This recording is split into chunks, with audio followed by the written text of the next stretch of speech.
Ok, bonsoir à tous, j'espère que vous allez tous bien.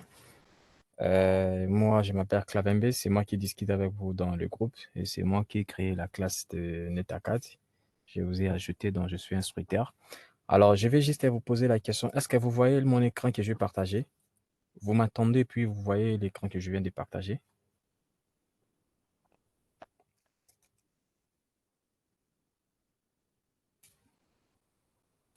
Euh, on s'entend bien, mais on ne voit pas. On ne voit pas. Oui,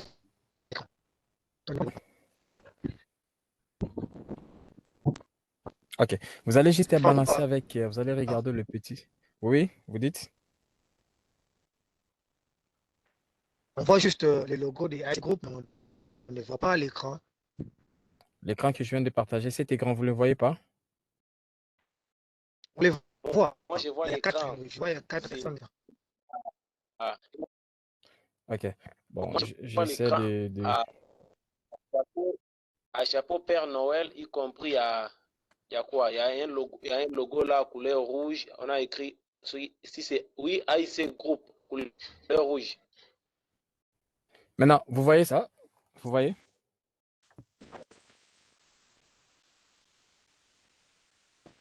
Oui, chapeau Père Noël, Vous chapeau voyez Père maintenant Noël. vous ne voyez pas la page que On je... les voit. Ok, c'est bon, C'est rapide. bon, on les Ok, voit. merci. Je serai maintenant Oui, obligé de couper vos sons. Je serai obligé de couper vos sons Ce n'est parce que pas un problème. s'il y a juste une question, vous allez juste notifier quelque part là et puis le système va le signaler de l'autre côté. Alors, comme vous le savez, le cours de cybersécurité, ça, c'est juste l'introduction de ces cours-là. Mais après ça, il y aura d'autres cours parce que la cybersécurité commence par un point, je peux dire un point A, ça va juste à un certain niveau où on peut arriver dans le domaine des professionnels et des experts même dans la cybersécurité. Alors, c'est tellement important que Cisco a voulu, ça fait déjà ça, c'est la deuxième année où il parle toujours de la nécessité de la cybersécurité. Pourquoi devons-nous toujours parler, insister sur ces points-là? Vous êtes tous témoins qui, par rapport, témoins comme moi, qu'on ne peut jamais faire une semaine ou passer un mois sans pourtant dans nos infos, partout, on entend parler des cyberattaques, des attaques. Il y a peut-être tel groupe qui avait attaqué ça, tel groupe qui avait attaqué, tel groupe qui avait attaqué. Alors, si on regarde bien les personnes même qui sont vulnérables et qui ont les personnes attaquées, des entreprises par exemple, on remarque que ce sont des entreprises tellement professionnelles, des entreprises beaucoup plus avancées, mais ils arrivent quand même à être vulnérables par rapport aux attaques de tout ce que nous voyons ici. Alors, si eux, ces entreprises-là qui sont fortes, mais ils subissent des attaques, alors encore même plus fortes, nous qui sommes, quand je parle de nous, je parle des pays, des nations, nous les Africains, que nous émergeons d'abord par rapport à cette technologie et surtout avec le projet du président de la République qui parle de plan numérique. Nous voulons intégrer tout dans le numérique. Alors, il y a aussi des dangers. Voilà pourquoi c'est tellement important. On a voulu parler de ces cours, donner ça gratuitement, essayer un peu de conscientiser tout le monde. Parce qu'on peut croire que peut-être on n'est pas vulnérable, mais juste à cause des petites choses que nous avons, à cause des petites erreurs que nous pouvons commettre, ça peut nous rendre vulnérables. Et comment si je suis vulnérable, je cause aussi des problèmes pour les autres amis qui sont avec moi. Ça peut être chez moi, personnellement, individuellement, ou bien ça peut être dans une société, dans une entreprise. Alors, le cours d'introduction à la cybersécurité, c'est court à 5 chapitres. Rapidement, je vais aller dans mon état cadre, je vais vous présenter le cours. Le cours a 5 chapitres et parmi ces chapitres-là, on va voir, il y aura aussi des TP que nous allons travailler dans ces cours-là. D'ailleurs, après ces chapitres, parce qu'on va finir ces chapitres aujourd'hui, dans 25 ou 30 minutes, on finit les chapitres. Et puis, je vais vous donner des TP à aller faire sur Internet. Je vais vous envoyer ces TP-là via les PDF. Vous allez remarquer. Alors, j'en profite aussi à rappeler, pour ceux qui n'ont pas encore passé leur test des niveaux, vous devez passer votre test des niveaux. Si vous n'avez pas activé votre compte, je vais renvoyer, parce que j'ai vu il y a 57 personnes qui ne se sont pas encore, qui n'ont pas encore activé leur compte. Donc, je vais vous renvoyer l'invitation de Cisco, je vais vous renvoyer les invitations. Alors, vous allez, à partir de la nouvelle invitation que je vais vous donner, vous allez cliquer pour activer votre compte. Alors, une fois fait, vous vous loguez dans NetAcad, Vous venez ici, je vous avais fait la vidéo. Vous venez, vous cliquez dans lancer le cours. Et puis, vous passez ces tests ici. Les tests, c'est tellement important. Nous avons besoin de ce sondage ici. Parce que c'est grâce à ça, ça nous dira que vous êtes actif. Et puis, vous allez bénéficier aussi des autres formations que nous allons fournir parce qu'il y a beaucoup de formations dans NetAcad. Il y a des formations gratuites, il y a aussi des formations payantes. Alors, nous, avec les staffs des Cisco, on a voulu proposer même des formations payantes aussi. On vous donne ça gratuitement.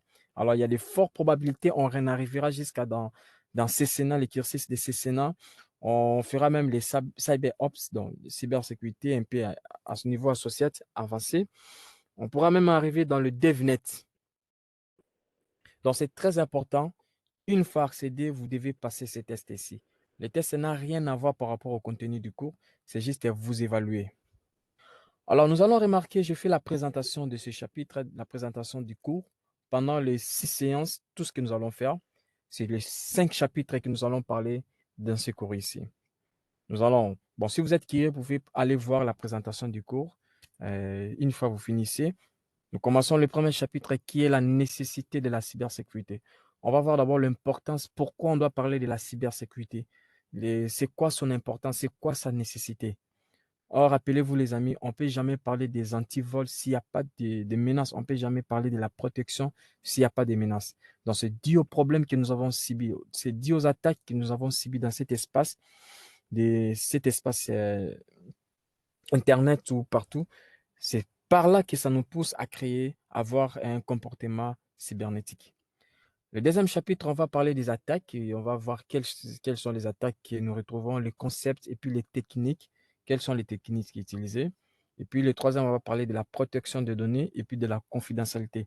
Comment rendre vos données un peu privées, donc confidentielles, comment éviter que vos données soient accessibles avec tout le monde. Et puis le quatrième chapitre, on va parler de la protection de l'entreprise, parce que le but aussi, c'est arriver aussi dans des entreprises. Et puis le cinquième chapitre, on va parler de l'importance de la cybersécurité dans le monde, dans le futur. Le futur, c'est à quoi allons-nous voir, à quoi nous attendons par rapport à ces cours, pas les cours, mais les niveaux de cybersécurité, ces domaines de cybersécurité. Voilà, c'est ça. Alors, rapidement, moi, je vais lancer le premier chapitre, où dans le premier chapitre, nous allons parler de la nécessité de la cybersécurité. Et sur ce chapitre ici, nous aurons 4 sous-points. Je vais parler d'abord de la donnée. C'est quoi d'abord la donnée? Et puis, son importance, ça sert à quoi? Et puis, il y a quel type de données que nous pouvons avoir? Et puis, on va voir aussi la donnée au niveau des entreprises. La donnée, on va essayer un peu de comparer la donnée personnelle, donc mes données personnelles et puis les données des entreprises. Et puis, le point 3, on va voir les agresseurs et puis les professionnels de la cybersécurité. Et puis, le point 4, on va parler maintenant de la guerre qui s'est faite actuellement. Nous connaissons tous avec des attaques, des Sticknex, des Pegasus, pardon. On verra cette guerre de cybersécurité. C'est quoi l'importance de cette guerre-là et pourquoi devons-nous nous protéger à ça? Donc, ce sont là les 4 points qu'on va parler pour cette séance. Parlons des données personnelles. D'abord, c'est quoi d'abord la cybersécurité? La cybersécurité, c'est quoi? On nous parle de la cybersécurité. On voit le mot qui est là, la sécurité. Cyber, on voit comme c'est un espace informatique quelque part. Alors, c'est quoi, quand on parle de la cybersécurité? On dit la cybersécurité, c'est la protection d'un système en réseau. Donc, la protection d'un système en réseau, mais sauf que c'est une protection qui n'est pas limitée. C'est une protection qui est toujours continuelle. Si vous regardez dans le cours, on parle de la protection toujours continuelle. Donc, c'est quelque chose où quand je conçois, comme j'ai construit la maison, j'ai mis la sécurité, j'ai mis les clés, et puis c'est fini. Non, non, la cybersécurité, c'est pas ça.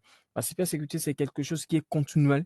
Donc, vous protégez, vous devez veiller à ce que vous devez à chaque fois, pendant les secondes, vous devez veiller à ce que votre réseau soit toujours correct. Pas seulement votre réseau, votre système informatique tout entier. On parle d'une protection d'un système en réseau et des données contre. Il n'y a pas seulement les systèmes et réseaux, mais il y a les données. Pourquoi? Parce que lorsque nous communiquons, nous sommes dans le réseau, nous partageons des informations. Alors, ces informations-là, ce sont des données que nous partageons. Ce sont des informations, ça peut être personnel, ça peut être des informations des entreprises, de l'entreprise, ça peut être des informations médicales, n'importe. Ces informations-là sont partagées Alors, nous devons faire en sorte que ces informations-là soient toujours bien protégées contre une utilisation non autorisée. Donc, c'est ça la cybersécurité. Elle est là pour vous protéger continuellement dans un système de réseau et protéger aussi les données contre une utilisation non autorisée ou bien méfiable. C'est à ça ressemble à la cybersécurité. Alors, nous pouvons avoir des identités. On parle de votre identité qui est dans le online et puis on parle d'une identité qui est dans le offline. L'identité dans le offline, c'est ce que vos amis vous reconnaissent. Votre identité, il connaît votre nom, il vous connaît là où vous habitez, il connaît comment vous êtes. Donc, je vous reconnais personnellement sans pourtant passer par un système numérique. Non, je vous connais comme vos amis. La relation que vous avez avec vos amis, vos collègues, c'est ça qui est l'identité offline. On parle de l'identité offline, votre identité avec laquelle vous interagissez régulièrement à la maison, à l'école et au travail. Vos amis vous connaissent par rapport à ça. Ils connaissent tel fait ça, tel il se comporte comme ça, tel a comme ça, voilà son visage, il est comme ça, il est comme ça. Ça, c'est l'identité offline. À part ça aussi, nous avons aussi une autre identité qui est online. Alors, l'identité online, on dit, c'est quand vous êtes dans le cyberespace. C'est quand vous êtes dans l'informatique, dans le numérique, comme par exemple le Facebook, le Twitter, euh, les sites de partout, des sites où vous enregistrez, pas seulement dans le sud, il y a même des magasins ou des supermarchés. Lorsque vous êtes abonné là-bas, on vous crée un profil. Alors, ce profil-là, c'est votre identité. Cette identité-là n'est pas offline, mais c'est plutôt c'est online. Alors, ces identités-là, qui est différent que par rapport à ce qui est offline, en vos conseils, on dit ne doit révéler qu'une quantité d'informations limitée. Par exemple, mon identité, aujourd'hui, on va parler des méta. On parle des méta, où tout le monde doit interagir dedans, où il y a tout le monde, des avatars, tout le monde interagit. Alors, dans cette identité-là, on dit on ne doit pas avoir assez d'informations que par rapport à l'identité offline. Il faut que dans l'identité online, il faut qu'on donne suffisamment, pas trop, beaucoup d'informations par rapport à ça. Par exemple, j'ai pu utiliser mon nom, mais mon nom, pas mon nom complet, éviter les dates de naissance, éviter les publications de photos inutilement, on verra ça dans le cours, éviter tout ce que je fais, là où je suis, mes déplacements, annoncer dans l'identité qui est le offline. Il faut que cette identité-là soit tellement limitée dans l'identité de online. On parle de nom d'utilisateur ou alias, ne doit pas inclure d'informations personnelles dans cette identité online. On doit être adapté et réceptueux. Je ne peux pas mettre n'importe quoi. Je peux avoir un groupe avec entre nous les amis, on s'appelle par des noms un peu des sobriquets un peu bizarres, mais dans l'identité online, ça doit être un peu respectueux parce que ça m'identifie dans un monde que je ne connais pas qui me regarde. Je ne sais pas qui me regarde dans ce monde. C'est un monde qui est tellement virtuel que tout le monde peut avoir accès à ça, tout le monde a accès à ça. Alors, il doit me reconnaître par rapport à une identité qui est un peu respectueuse. Alors, on dit ne doit pas attirer une attention indésirable. Il y a d'autres personnes sur les réseaux sociaux. Lorsqu'on les regarde seulement par rapport à la photo, on a directement de mauvaises pensées sur la personne. Alors, nous devons vraiment être prudents par rapport à cette identité-là. Parce que je vous ai dit ici, dans cette identité-là, on ne sait pas qui nous regarde, qui a accès à cette information-là, qui regarde nos informations. Alors, cette identité doit être vraiment une identité beaucoup respectueuse. Alors, quand nous parlons des données maintenant, où retrouvons-nous nos données? On dit les données sont partout. Nous avons les dossiers médicaux, nous avons le dossier scolaire, nous avons le dossier emploi et puis nous avons le dossier financier. Parlons d'abord de votre ordinateur. Je suis dans ces points-ci. Tout ça, cet ensemble ici, c'est ça qui regroupe nos données. Tous ces dossiers-là. Nous avons d'abord les données sur notre ordinateur. Vous avez votre téléphone, votre ordinateur. Pour accéder dans ce téléphone-là, ou bien votre ordinateur, il a besoin de votre empreinte. Donc, cela veut dire que le téléphone a un profil qui vous identifie. Il a votre photo. Si vous regardez dans le contact, vous allez voir votre photo en tant que propriétaire. Il a votre nom. Le téléphone a un profil sur vous, a votre données, a vos données. À part ça, vous partez aux hôpitaux, dans les hôpitaux, vous voulez vous faire examiner, on vous demande de créer un formulaire. On vous demande de créer, d'avoir une affiche et un formulaire où vous allez vous remplir. L'entreprise, l'hôpital aura vos données. il identifie un tel alias, il est là, Bob, il est là, il habite ça, il a ça, il a ça, il a ça. Ça, ce sont vos coordonnées au niveau médical. Vous partez là, vous travaillez. L'entreprise a aussi vos informations. Toutes ces informations-là, ça fait partie de vos données.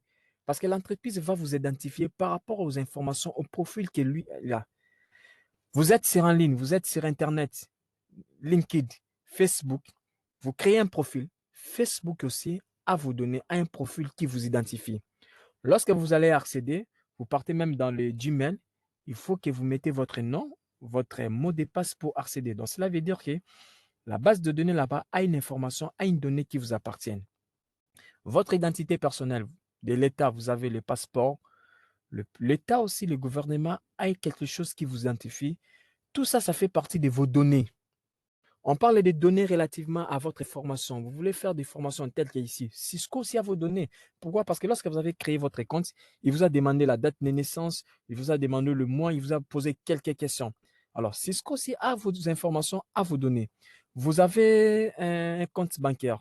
La banque aussi a vos informations. Alors, toutes ces informations-là, c'est ce qui forme vos données. Toutes les informations que vous allez partager, c'est ce qui forme les données. Alors, les données ne sont pas seulement sur Internet, les données sont même sur le médical, les données sont dans la formation, les données sont même dans vos téléphones.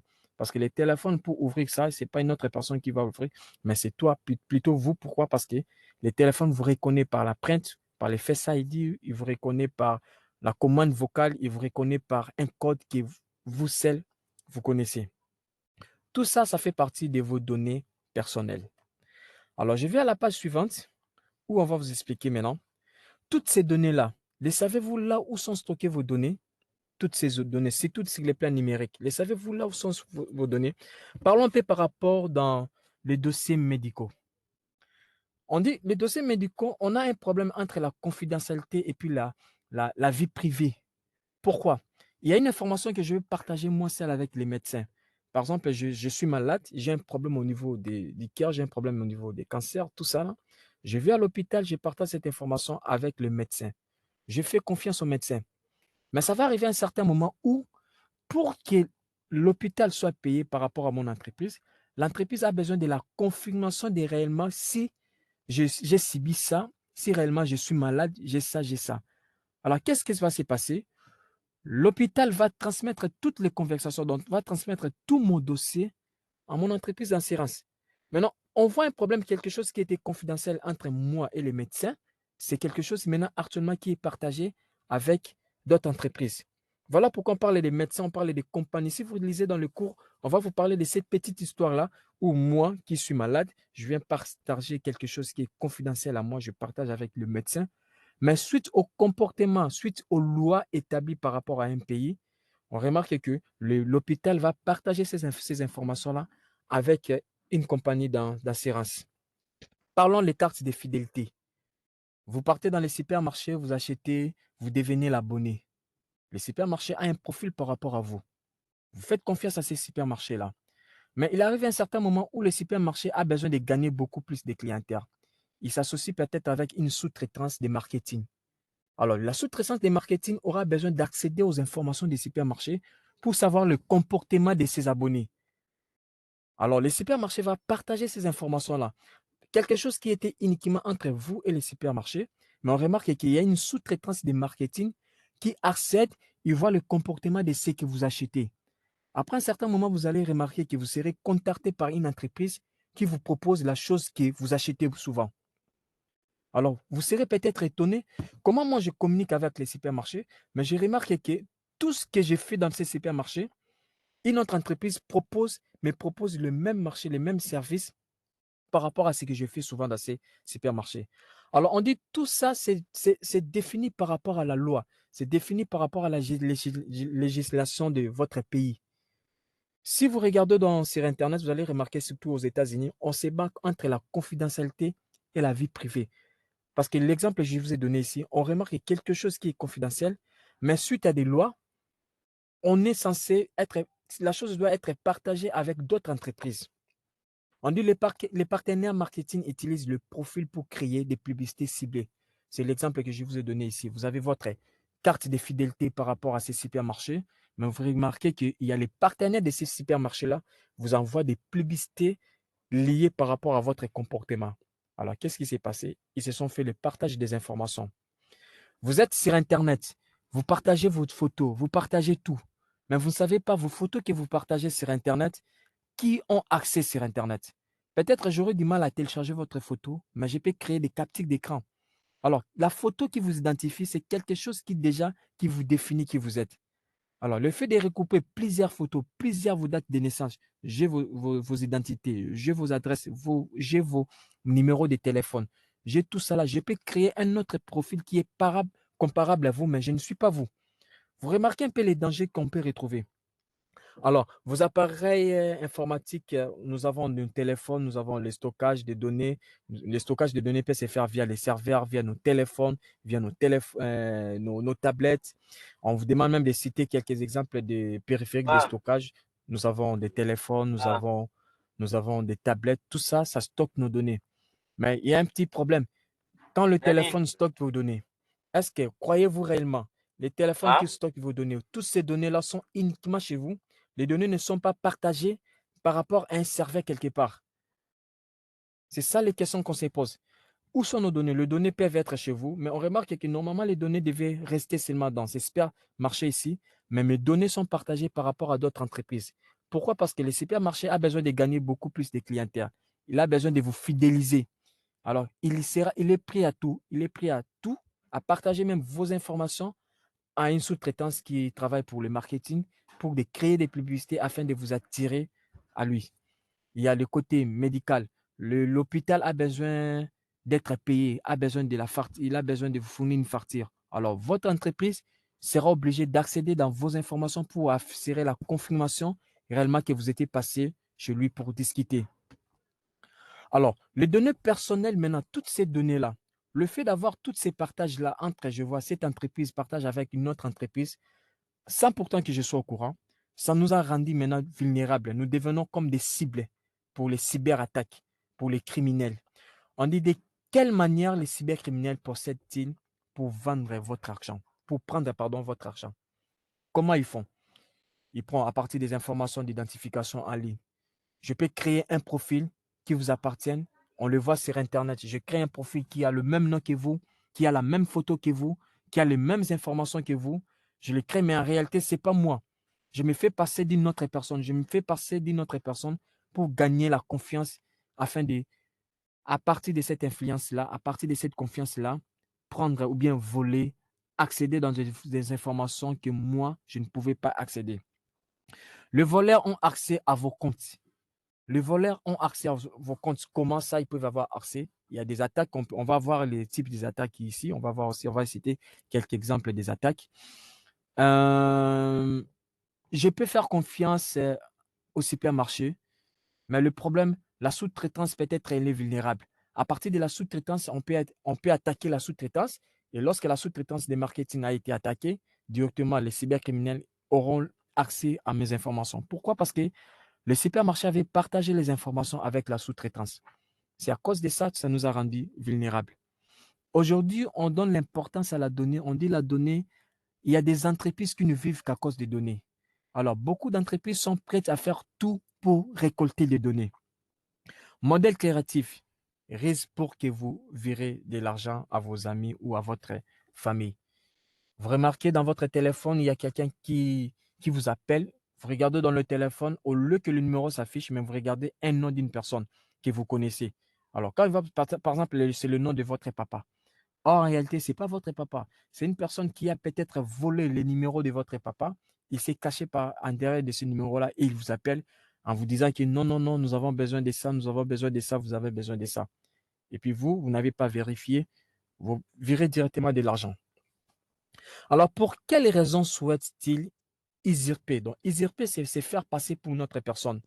Alors, c'est pour quelles raisons ils veulent se faire passer pour une autre personne? La première des choses, ce sont des profits à long terme. Ce sont des profits à long terme. C'est gagner la confiance. Je me fais passer pour une autre personne, peut-être pour ne pas gagner aujourd'hui, mais peut-être dans 5 mois, dans 6 mois, voire une année, 2 ans. Lorsque vous aurez assez confiance en moi, à ce moment-là, je peux me rébeller. Peut-être il y a des avantages médicaux. Il y a des avantages médicaux pour gagner peut-être des offres, on ne sait pas. Remplir une fausse déclaration d'impôt. Peut-être je me fais passer une autre personne pour emprunter l'argent quelque part, remplir une fausse déclaration d'impôt, j'ai besoin de ça. Or, moi, j'emprunte l'argent sous le nom d'une autre personne. Ouvrir des comptes bancaires. Je vais à la banque, je fais sortir, j'ouvre un compte bancaire. Peut-être le compte bancaire était réservé uniquement pour telle personne. Alors, moi, je n'étais pas admis à faire ça, à ouvrir un compte bancaire. Alors, je me fais passer pour cette personne-là et directement, j'ai les autorisations que la personne a. J'ouvre le compte et puis je fais autre chose. Obtenir des prêts, peut-être je vais demander à la banque, j'ai besoin de ça, j'ai besoin de ça. Alors, si moi je viens par ma propre identité, la banque ne va pas me fournir. Alors, il faut que je passe par une autre personne. Je me fais passer par l'identité d'une autre personne. Alors, c'est pas ça, par son identité là-bas, la banque aura la facilité de me prêter de l'argent. Or, quand la banque va me verser l'argent, il ne saura pas que c'est moi la personne. En réalité, il saura que c'est la personne que je me suis fait passer de son identité. Alors, c'est tellement vraiment important, nous devons savoir tous ces risques-là, parce qu'aujourd'hui, nos données sont comme des cibles. Alors, lorsque nous sommes en train de travailler, que ce soit sur les plans Internet, que ce soit sur les plans n'importe quel domaine, soyons vraiment prudents. Il y a même les conseils que le cours donne, il faut éviter de donner assez d'informations. Il faut que vos informations soient limitées. Aujourd'hui, à partir de ton numéro, à partir de votre numéro de téléphone sur Facebook, je peux savoir votre compte. Rien qu'à partir de votre numéro de téléphone, je regarde, je vois votre compte, je vois le nom, je vois tout ça, je vois la date. Donc, j'aurai déjà quelques informations pour vous attaquer ou bien pour se faire passer de vous. Dans la sécurité, dans les attaques, on dit la première des choses, la première étape pour assurer une attaque, c'est la reconnaissance. Dans la reconnaissance, c'est une étude que les hackers font. On va voir les hackers sécu. C'est une étude que les hackers font. Les hackers vont récolter toutes les informations pour appliquer son activité, pour atteindre son objectif. C'est la vie courante, on le voit partout. Un clown ne peut pas aller quelque part, un criminel ne peut pas aller quelque part sans pourtant faire une étude de ce milieu-là. Donc, il doit récolter, dans cette étude-là, on doit récolter les informations, on doit récolter les données, savoir tel messie il fait quoi, à telle heure il fait quoi, à telle heure il fait quoi, à telle heure il fait quoi. Lorsqu'on va constituer toutes ces informations-là, à ce moment-là, maintenant, ça sera un pont, ça sera un appât pour nous pour atteindre nos objectifs. Là, c'était les données personnelles. Alors maintenant, dans les entreprises aussi, il y a des données de l'entreprise. On va voir maintenant quelles sont les données des entreprises. On dit les différents types de données au niveau de l'entreprise. Nous avons les données traditionnelles et puis nous avons les données intellectuelles. Donc, bon, dans les données traditionnelles, nous avons les données traditionnelles et puis nous avons les big data, l'Internet des objets ou big data.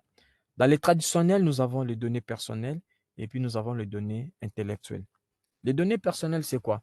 Ce sont les données, par exemple, les dossiers pour la candidature, les fiches de paiement. L'entreprise a besoin le contrat, par exemple, le contrat que vous avez entre vous et l'entreprise, vous signez dans ces contrats-là, ça fait partie des données personnelles. Ça fait partie des données personnelles. Par exemple, la fiche de paiement que l'entreprise a en fonction des employés, ça fait partie des données personnelles. Il y a des lettres, des appels d'offres que l'entreprise conçoit. Par exemple, l'entreprise veut faire quelque chose avec d'autres personnes, bien d'autres entreprises. Alors, ces données-là font partie des données personnelles. Ça fait partie des données personnelles. Maintenant, à part ça, nous avons aussi les données intellectuelles. Les données intellectuelles, ce sont comme des brevets, des produits des entreprises. Par exemple, l'entreprise est là pour concevoir des boissons. Alors, l'entreprise utilise une formule. Dans cette formule-là, il a, il a, il y a un document qui couvre, donc qui enregistre et qui sauvegarde toute la formule qui est appliquée par rapport à cette entreprise. Donc, c'est ce qui fait vivre l'entreprise. Le brevet, ça peut être le brevet, la marque est déposée. L'entreprise conçoit des microprocesseurs, l'entreprise conçoit ça. Alors, les secrets de fonctionnement de cette entreprise-là, ils ont numérisé là. On parle des données intellectuelles. Les données personnelles, ce sont les données, par exemple, les données des contrats, les données des paiements, tout ce qui a trait avec les employés et les partenaires. Mais les données intellectuelles, ce sont les données qui, donc, qui donnent le fonctionnement de l'entreprise. L'entreprise, il est là pour créer ça. Alors, les secrets, ces secrets-là, toutes ces données-là, ça fait partie des données intellectuelles. Nous avons le brevet. Le brevet, par exemple, le brevet, quand on parle des brevets, c'est la certification que j'ai pour concevoir ça. J'ai la capacité de concevoir telle chose ici. Alors, par rapport à la formule que j'applique, j'ai été breveté par rapport à ça. Et puis, la marque est déposée. La marque est déposée, c'est peut-être un nom donc un nom qui vous identifie. Alors, dans ces noms-là, on retrouve toute une formule, toute une technologie que vous appliquez. Celle, vous connaissez cette technologie. Cette technologie n'est pas partagée avec d'autres personnes. Par exemple, il y a vos secrets. Si vous partez dans des grandes entreprises, vous allez remarquer, il y a des endroits où on ne peut pas entrer. Pourquoi? Parce qu'on ne veut pas que leurs données intellectuelles soient partagées avec tout le monde. Samsung évite à ce que Apple sache comment il conçoit les écrans. Il y a Apple qui évite à ce que d'autres entreprises savent comment ils conçoivent les systèmes d'exploitation. Alors, cette connaissance-là, ces informations-là, ça fait partie des données intellectuelles. Les plans de produits, les secrets commerciaux. Tout ça, ça fait partie des données intellectuelles. Nous avons aussi les données financières. Les données financières, ce sont des comptes, les résultats. La bourse, qu'est-ce que vous avez produit, qu'est-ce que vous avez gagné pendant tout ça? Les études, comment on doit faire pour atteindre autant de marchés. Ça fait partie des données. Donc, tout ce qui a trait avec l'argent, avec les gains, ça fait partie des données financières. On parle des comptes, des résultats, le bilan comptable et puis les tableaux des trésoreries. Combien vous avez dépensé et combien vous avez gagné. Combien, toutes ces informations-là, peut-être aujourd'hui, on verra ça, ça n'a pas d'importance. Ça n'a pas d'importance à être gardé, mais je vous rassure que ces informations-là doivent toujours être protégées. Pourquoi? Si vous regardez dernièrement aux États-Unis, il y a eu des syndicats qui se sont créés. Pourquoi? Parce qu'ils ont remarqué, surtout chez Amazon, ils ont remarqué que Amazon fait entrer beaucoup d'argent, mais ils payent moins, ils payent pas assez par rapport à ses employés. Alors, c'était une information bon, j'ai oublié le nom, qui a été divulguée comme ça, qui a été fuite. Donc, il y a eu une fuite par rapport à ces informations-là. Quand les employés ont pris nouvelle à ces informations-là, alors qu'est-ce qu'ils ont fait? Ils ont créé maintenant des syndicats pour marcher, pour boycotter ça, pour attaquer ces systèmes-là où nous faisons gagner beaucoup à l'entreprise, mais vous ne payez pas assez. Alors, toutes ces informations-là sont tellement importantes. Pourquoi? Parce que les hackers, qui sont les criminels, ils peuvent se servir de ces informations-là pour vous nuire, pour détruire votre réputation. Alors, dans l'Internet des objets, nous connaissons l'Internet des objets, c'est l'Internet des partout.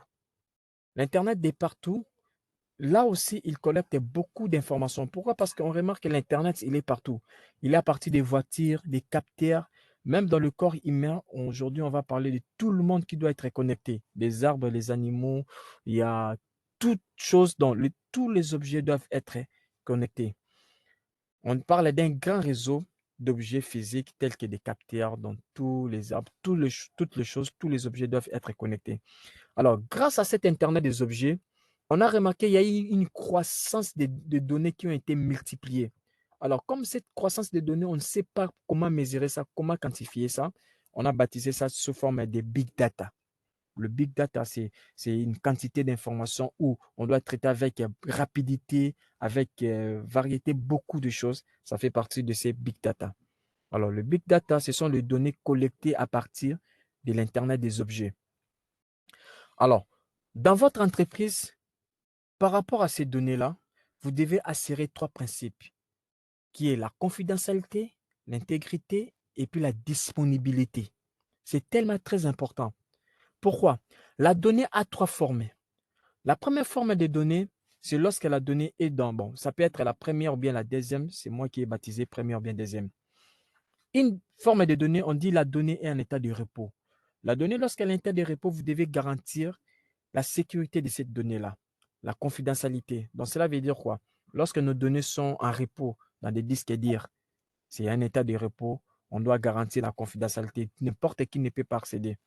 Lorsque les données sont en traitement, donc le processeur, votre mémoire, le processeur est en train de calculer, de générer ces données-là, il faut protéger ces données. Et puis, lorsque la donnée est dans le transit, donc transit, c'est circuler vers les réseaux. En ces moments-là, on doit garder l'intégrité. Voilà pourquoi on parle de la disponibilité, de la confidentialité et puis de l'intégrité. Ce sont les 3 piliers de la sécurité. La confidentialité, ça sert à quoi? Ça nous garantit que nos données sont confidentielles, que les données ne doivent pas être accessibles à n'importe qui. Personne ne peut accéder à ces données-là si seulement les utilisateurs autorisés. À ce moment-là, nous voyons la confidentialité. Alors, il y a des algorithmes et des chiffrements qui nous permettent à ce que nos données soient toujours confidentielles. La deuxième des choses, c'est l'intégrité. L'intégrité, ça sert à quoi? C'est nous garantir que les données qui ont quitté le point A pour atteindre le point B n'ont pas été corrompues ou bien altérées, modifiées. Non, non. Rassurez-nous pendant le transit de ces données-là que les données qui étaient du point A, lorsqu'ils sont arrivés au point B, il n'y a pas eu, on n'a pas retranché, on n'a pas ajouté. C'est ça qui forme l'intégrité de la chose. Donc la chose n'a pas été bougée, altérée. La disponibilité maintenant ici, c'est quoi? C'est nous garantir, parce qu'on sait qu'on ne peut pas protéger à 100%. La protection est à 99,999. Lorsqu'il y aura peut-être un problème, lorsqu'on sera peut-être attaqué, garantis-nous qu'on aura la possibilité de, de récupérer, de sauvegarder nos données. Parce qu'aujourd'hui, les entreprises, lorsqu'ils sont attaqués et qu'il y a eu perte de données, ça peut détruire, salir la réputation, détruire même l'entreprise. Pourquoi l'entreprise n'a plus l'accessibilité à ces données? Ces données ont été sabotées, ces données ont été supprimées, ces données ont été, par exemple, effacées. Imaginez-vous, lors des élections, nous avons voté. À la publication comme ça, on vient nous signaler, la CENI vient nous signaler qu'il a été piraté et puis il a perdu les données. Imaginez-vous comment le pays sera. C'est presque à nous balancer le peuple à une guerre civile. Parce qu'on va traiter, par exemple, nous savons, nous sommes tous Congolais, on va traiter, par exemple, la CENI corrompue par rapport à ça, corrompue par rapport à ça. Oh non, ce n'est pas la corruption. La CENI a été juste attaquée. Et puis, lorsqu'ils n'ont pas assuré la disponibilité, voilà pourquoi, lorsqu'ils ont été attaqués, ils ont perdu les données. Ce sont les 3 choses, les 3 phases de la sécurité. Lorsque vous voulez appliquer la sécurité, vous devez tenir compte de ça. La confidentialité, l'intégrité et puis la disponibilité, c'est très important. Alors, il y aura un TP que je vais vous donner. Je vais envoyer le PDF où le TP va vous obliger à aller sur Internet. Essayez un peu de comparer les données hachées. Les données hachées dans cela veut dire quoi? Haché, c'est l'algorithme de chiffrement qui permet à ce que les données soient intègres ou bien soient chiffrées, tout ça là. Vous allez remarquer l'utilisation de cet algorithme-là sur Internet. Le TP va vous donner les liens. Alors, ça permet à ce que de garder les signatures, les certificats de la donnée. Je prends par exemple la donnée. Qu'est fait cet algorithme-là? Souvent, on utilise avec les MD5, mais actuellement, il y a les MD9. Avec le temps, vous allez comprendre l'algorithme, le chiffrement, l'algorithme de l'intégrité. Alors, qu'est fait les hachas? On dit utiliser un programme avec fonction de hachage afin de vérifier l'intégrité des données. Les hachage peut faire quoi? Il peut prendre une information, une donnée, donc, il segmente ça, il met des signatures partout. Alors, moi, j'aurais du mal à lire ça. C'est seulement la personne qui a la clé, qui a les certificats, qui saura interpréter, trouver la vraie valeur de l'information. Alors, cette information-là qui est hachée, c'est ça qui sera circulé sur Internet. Ça sera circulé sur votre réseau. Alors, moi peut-être je peux avoir la capacité de capturer les informations, mais je ne saurais pas voir ou bien modifier les informations, ou bien accéder aux informations. Pourquoi? Parce que les informations ont été chiffrées. Je ne saurais pas lire ça. Alors, il y aura un test que vous allez utiliser avec le programme. Alors, l'impact maintenant de la vulnérabilité au niveau des entreprises, ça nous cause à faire quoi? On dit les conséquences d'une brèche de la sécurité, c'est quoi?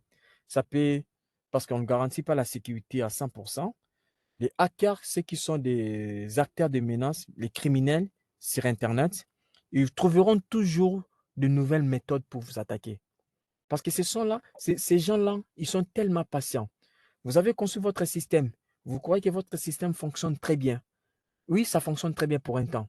Mais si vous ne veillez pas votre système-là, il y a un groupe de personnes qui sont là, qui ne veillent qu'à votre système afin de trouver des vulnérabilités. Parce que c'est impossible d'empêcher les attaques à 100%. Alors, en conseil, il faut être tellement vigilant. L'impact, c'est qu'on peut voir, c'est la réputation qui sera ruinée. Votre entreprise n'aura pas une bonne réputation. Alors, quand vous n'avez pas la bonne réputation, c'est les clientèles que vous perdez. Vous perdez toute la clientèle. Il y a les vandalismes, il y a le vol des informations. On peut voler vos informations. Il y aura des pertes de chiffres d'affaires. Pourquoi? Parce que la réputation déjà a été détruite. Et puis, il y a le vol des informations. Vous aurez des pertes de chiffres d'affaires. Or, l'entreprise est là pour gagner de l'argent, pour augmenter les chiffres d'affaires. Mais suite à ces attaques-là, suite à la vulnérabilité, vous vous êtes rendu impuissant. Il y aura même la propriété intellectuelle qui sera endommagée. Votre propriété intellectuelle. Regardez, je vous ai parlé de données intellectuelles. Alors, ces données-là, c'est ça qui fait en sorte qu'ils gardent les secrets de votre entreprise. Alors, une fois qu'on a saboté ça, alors cette donnée intellectuelle-là, ça sera endommagé. Donc, peut-être on a corrompu la donnée, on a corrompu vos formulaires, on a corrompu vos brevets, on a corrompu votre marque déposée. Tout ça, ce sont les impacts qu'on peut subir au niveau des attaques. Le cours a donné un exemple de LastPass qui est un gestionnaire d'applications. C'était en 2015, cette application a été attaquée. L'application servait à quoi? C'était les gestionnaires de mots de passe. Aujourd'hui, je peux avoir 15 comptes. Alors, retenir le mot de passe dans ces 15 comptes-là, 15 comptes, pardon, ça me sera un peu difficile. Alors, le LastNet, c'est une application qui m'aide à ce que je peux m'abonner à ça. Lui, il sauvegarde mes comptes et puis mes mots de passe. Quand moi, je vais aller, par exemple, dans gmail.com et que je suis abonné de LastPass, LastPass mettra le mot de passe à ma place. Pourquoi? Parce qu'il gère le mot de passe de tous les comptes que j'ai et de toutes les plateformes. Donc, cela veut dire que c'est comme c'est comme mon bureau, c'est lui qui a toutes les informations sur moi. À chaque fois quand je vais dans tel site, les sites me proposent les mots de passe. Or, Last avait déjà enregistré les mots de passe et le site en question. Au lieu que moi je mette, l'application, le logiciel va le mettre directement. Maintenant, il s'est fait qu'en 2015, cette application a été attaquée. Il a subi le vol d'adresse mail, des rappels de mots de passe et les haches d'authentification. Je vais parler les haches, c'est lui, il garde aussi, il fait quoi? Il chiffre les informations avec ses algorithmes. Maintenant, imaginez-vous, j'ai retenu la formule comment vos données doivent être chiffrées. Donc cela veut dire que j'aurai la possibilité de déchiffrer tous vos mots de passe. Tous vos mots de passe. Alors, c'est ce que cette application avait subi en 2015. On a volé le mail, on a volé les rappels de mots de passe, on a volé même les formules de chiffrement d'authentification. Il y a eu une demande de vérification par mail ou authentification à plusieurs facteurs lors d'une connexion à partir d'un appareil inconnu. Maintenant, ce qui avait sauvé cette application, malgré tout, il avait subi toujours l'impact de l'attaque. L'application, lorsque quelqu'un veut accéder dans un site web à partir d'une application, d'un téléphone inconnu ou bien une adresse IP qui est inconnue, l'application va demander l'authentification à des facteurs. Donc, cela veut dire quoi? Tu mets le mot de passe et puis on t'envoie maintenant un code on t'envoie un code au niveau de ton téléphone. À partir de ton téléphone, tu pourras peut-être récupérer le code et puis le mettre quelque part. C'était ça qui avait protégé, qui avait peut-être sauvé l'application. Mais l'application a été mise hors bourse. Les utilisateurs doivent utiliser des mots de passe principaux complexes, le modifier régulièrement et se méfier des attaques de phishing. Les attaques de phishing, ce sont des attaques où c'est comme le phishing. Donc, ça fait partie comme des hameçonnages, tout ça là. On aura le temps, je vais vous parler de toutes ces attaques-là. Nous aussi, en tant qu'utilisateur, je travaille dans une entreprise. Je dois aussi pas seulement faire confiance à cette application. Je dois aussi moi-même me conscientiser. Savoir, lorsque je suis dans tel niveau, le mot de passe doit être comme ça. Le mot de passe ne doit pas être facile. Le mot de passe ne doit pas être compréhensible par tout le monde. D'ailleurs, on parle des phrases des mots de passe. Ce sont des conseils qu'on donne. Après un certain moment, vous devez avoir la politique de modifier le mot de passe. Après un certain moment, vous devez modifier. Si vous êtes, par exemple, le chef d'un service quelque part, rappelez à vos utilisateurs, il faut utiliser des mots de passe un peu compliqués, les mots de passe un peu complexes, que ces mots de passe-là ne soient pas faciles, compréhensibles à tout le monde, que ce ne soit pas le mot du dictionnaire, que ce ne soit pas le nom de la tante ou bien des chiffres reconnus facilement. Non, non. Ça doit être des phrases de passe. On verra aussi comment concevoir les phrases de passe. Ce chapitre nous parle un peu de l'importance des données et puis nous parle un peu des conséquences lorsque nous n'arrivons pas à protéger ces données. Alors, je vous avais dit, s'il y a une question, vous allez juste soulever. Vous allez juste soulever le point. Vous allez juste soulever le point et puis je vais répondre à cette question. Ok, il y a certaines personnes qui n'arrivent pas à se connecter à la réunion. Coupons nos micros, s'il vous plaît. Voilà, c'est pas grave. Je vais enregistrer, j'enregistre d'ailleurs, je vais vous envoyer les liens de l'enregistrement. Alors, le cours parle aussi des deuxième application qui est le VTech. Le VTech, c'est un fabricant de jouets, des fabricants de jouets technologiques pour les enfants, des petites tablettes où il y a des jeux pour les enfants. Alors, lui, en 2017, vous pouvez aller voir ça aussi sur Internet, il a aussi été attaqué, où les hackers avaient la possibilité même de créer des comptes. Imaginez-vous, je vole les informations des enfants. J'ai attaqué le VTech. Pourquoi? Parce que le VTech, il concevait des jeux pour les enfants, des tablettes pour les enfants. Alors, pour avoir ça, pour acheter, vous devez créer un compte. Moi, mon enfant, ce n'est pas l'enfant qui achète, c'est le père qui crée un compte pour son enfant. Il met les informations de son enfant. Ces informations-là sont légitimes. Mais il s'est fait que le VTech a été attaqué où les hackers ont volé les informations de l'enfant. À partir de ces informations-là, ils peuvent collaborer avec d'autres personnes, ils peuvent créer des comptes pour autre chose. Ils peuvent faire même des choses que les enfants ne peuvent pas faire. Regardez comment les enfants sont exposés à ça. On parle d'exposition d'informations sensibles, dont le nom, l'adresse mail, le mot de passe, la photo même des clients, les enregistrements de conversations, tout ce que font les enfants. Parce que les jeux, souvent, ce sont des jeux en ligne. Alors, lorsqu'il y a des conversations peut-être amis, l'enfant parle, cause avec son ami en jouant des jeux. Il y a des enregistrements de ces jeux-là. Maintenant, on vous apprend que les hackers ont eu accès à ces informations-là. Le VTech n'a pas correctement protégé les informations de ses clients. Lui aussi, cette application, ces services ici, cette entreprise a été mis en dehors de la bourse. Pourquoi? Parce qu'il avait perdu déjà sa crédibilité.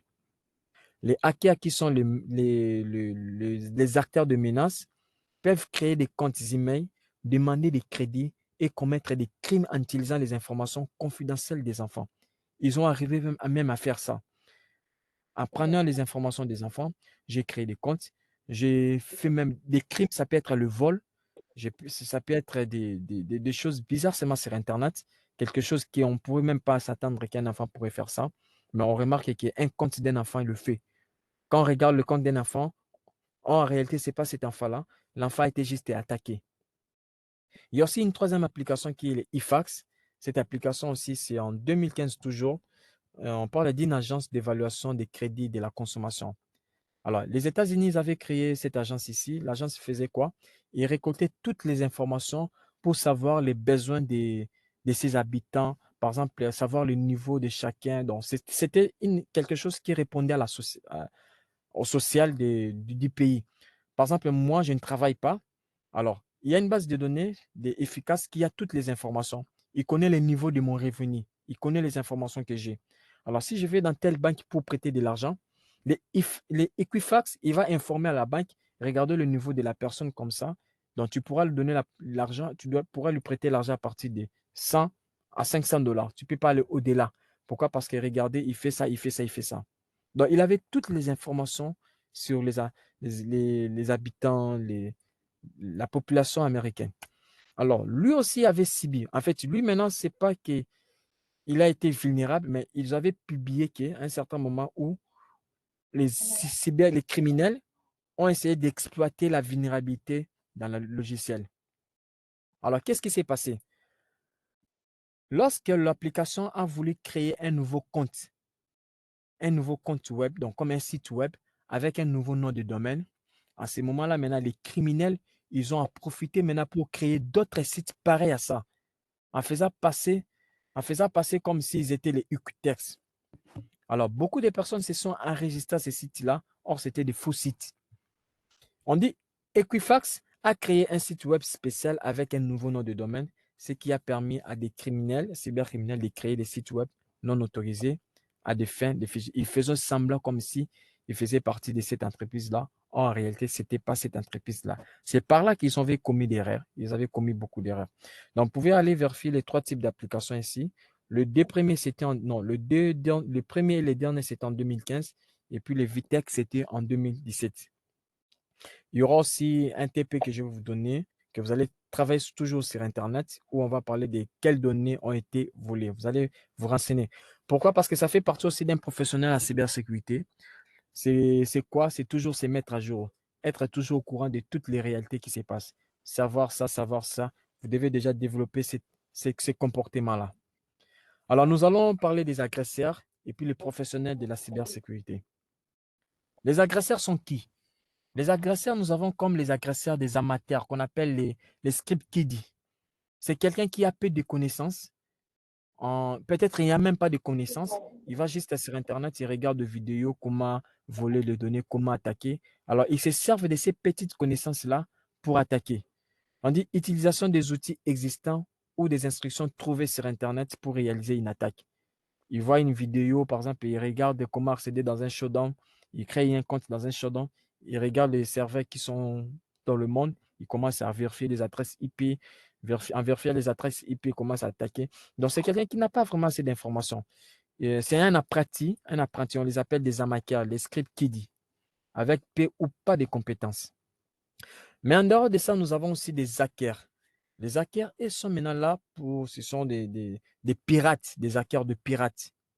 On dit ils entrent par effraction, donc par effraction dans les ordinateurs ou dans le réseau pour obtenir un accès. Alors, sur ce, nous avons 3 types de hackers. Nous avons 3 types. Il y a les chapeaux blancs, il y a les chapeaux gris et puis les chapeaux noirs. Nous connaissons déjà les chapeaux blancs, les chapeaux gris et puis les chapeaux noirs. Les chapeaux noirs, c'est qui? Ce sont des hackers.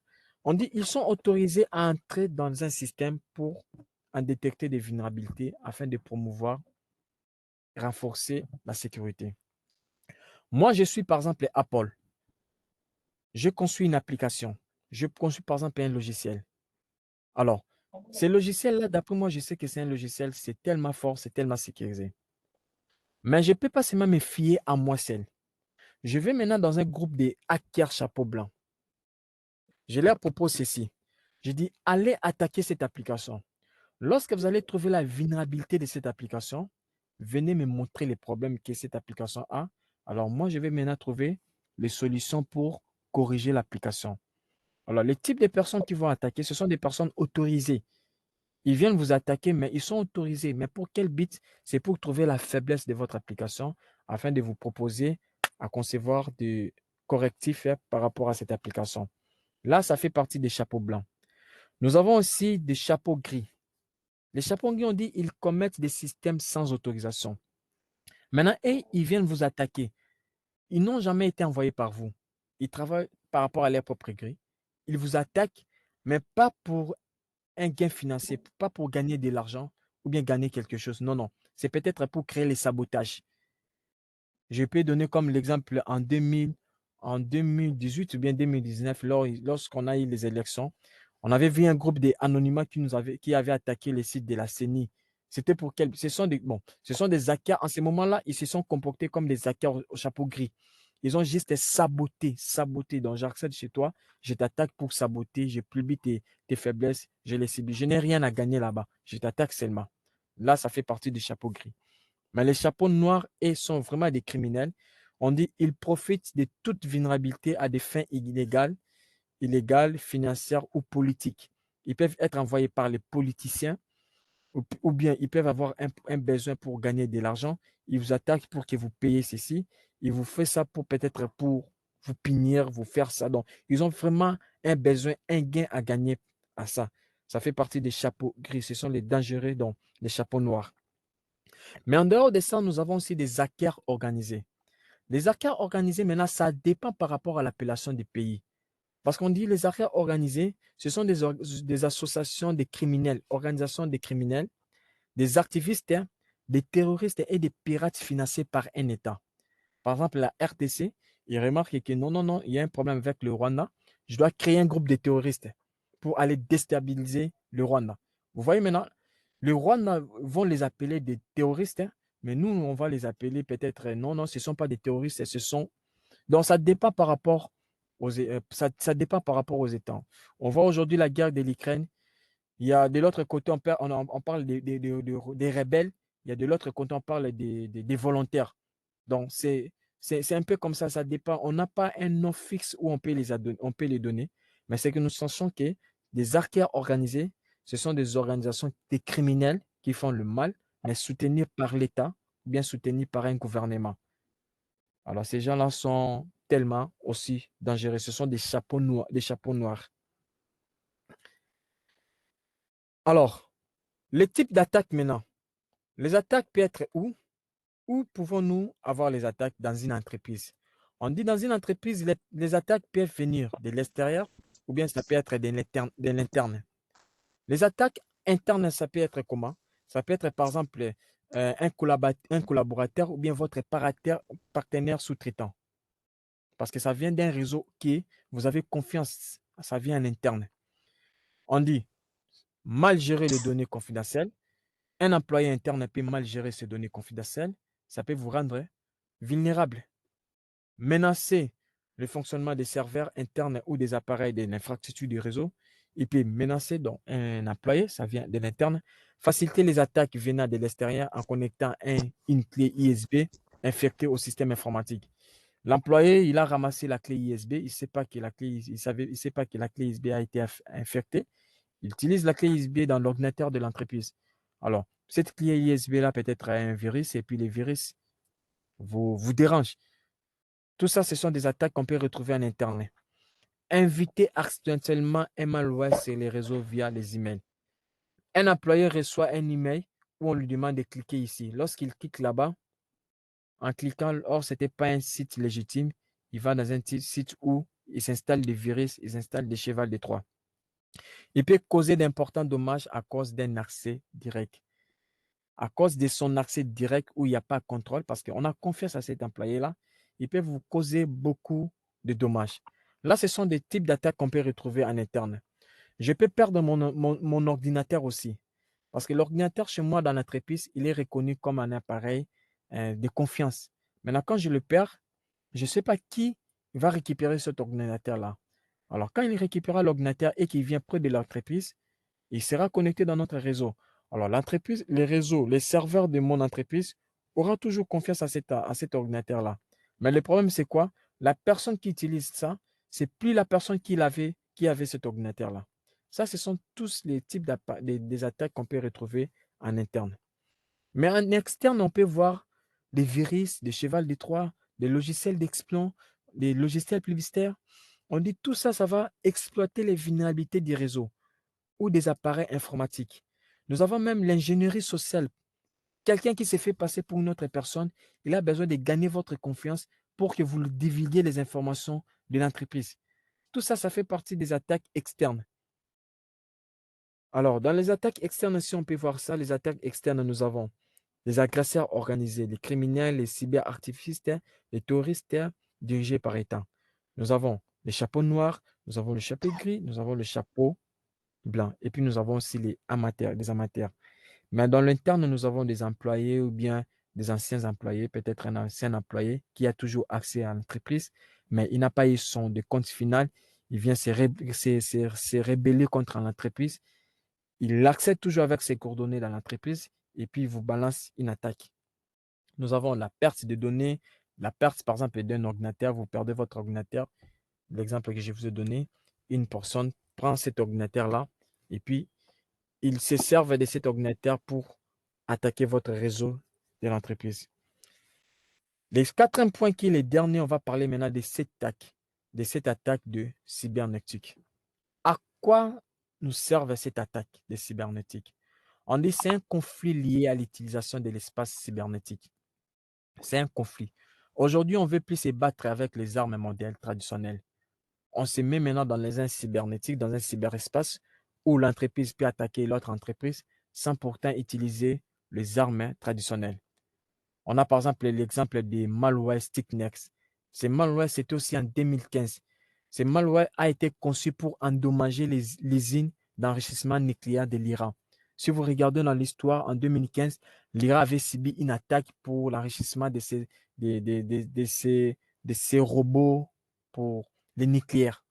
Comme on sait qu'il y a beaucoup de pays qui n'aiment pas que l'Iran développe les armes nucléaires, bon, je ne dis pas que ce sont ces pays-là, mais il y a beaucoup de, on parle même de l'accord des nucléaires de l'Iran. Donc, il y a beaucoup de pays qui ne veulent pas que l'Iran possède une arme nucléaire. Alors, en 2015, il s'est arrivé que l'Iran a été attaqué par des inconnus. On ne sait pas si c'était financé par qui, mais le type d'attaque, c'était l'attaque Sticknex.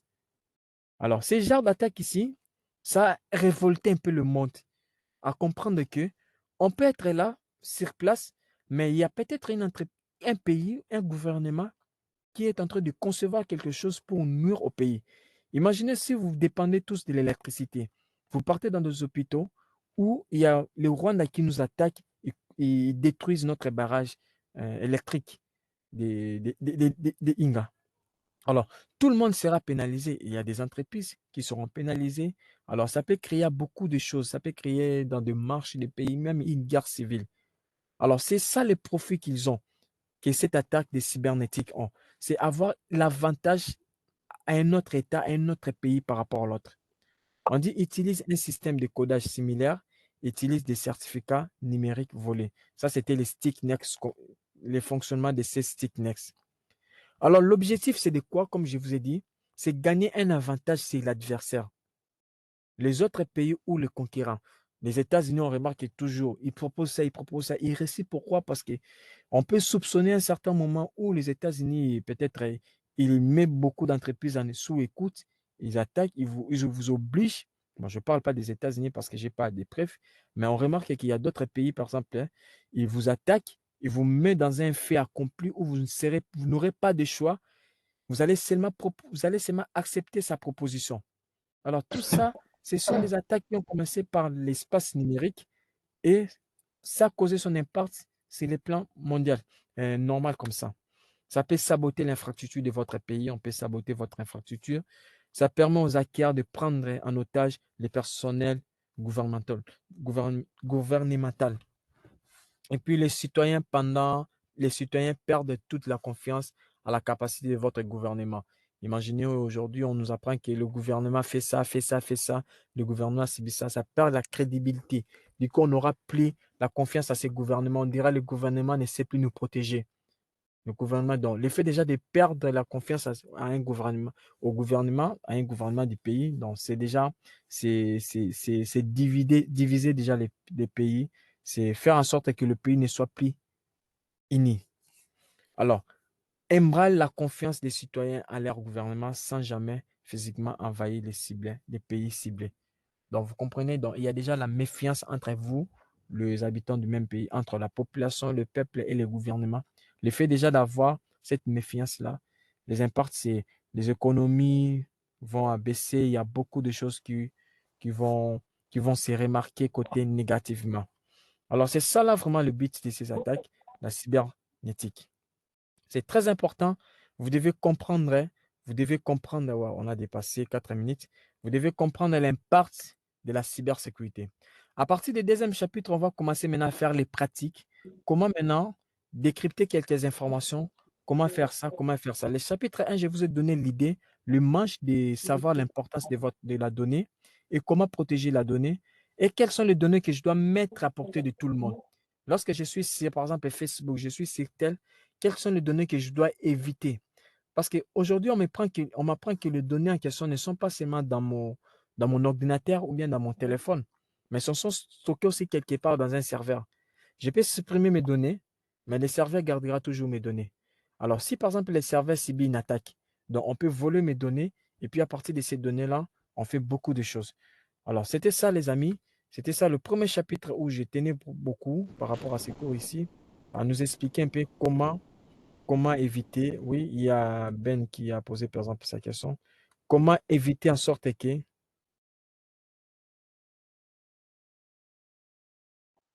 oui, ce qui avait, bon, il y a une question, ce qui avait saboté les sites de la SNL, on peut les mettre dans le chapeau gris, parce qu'ils n'avaient pas un gain, ils n'avaient pas à gagner, on peut les mettre dans un chapeau gris, ils font partie des chapeaux gris. Oui, on peut les mettre là-bas. La question, oui, c'est ça. On peut les mettre là-bas. Mais par exemple, les chapeaux noirs, et ils visent quelque chose. Je vous détruis pour gagner quelque chose. Si vous dites, donc je fais ça. Mais les chapeaux blancs, ils sont autorisés. La SNL autorise, par exemple, un tel groupe de personnes à aller nous attaquer. Lorsque vous allez trouver les vulnérabilités, proposez-nous ces vulnérabilités-là. Voilà, c'était un peu ça. Ça, c'est un cours vraiment un peu débit, le débit. Donc, ne soyez pas. Il y a toujours eu un débit. Quand on veut atteindre un niveau, il y a toujours eu un débit. On doit connaître l'importance. Après ça, il y a un niveau essentiel. Après les niveaux essentiels, on va voir les niveaux associés. Ces cours-là, c'est vraiment un peu volumineux. Il y a beaucoup de choses là-bas. Oui, oui, il y aura, pas dans ces chapitres, il y aura un examen après tout.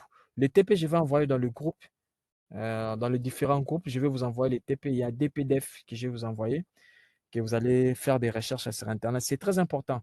Allez faire ces TP-là, vous allez remarquer que tout ira très bien. Vous allez comprendre comment fonctionnent les hachages. Donc, vous allez essayer un peu de hacher, donc de couper vos informations, comment vos informations seront sécurisées, et puis garder la signature de vos informations-là.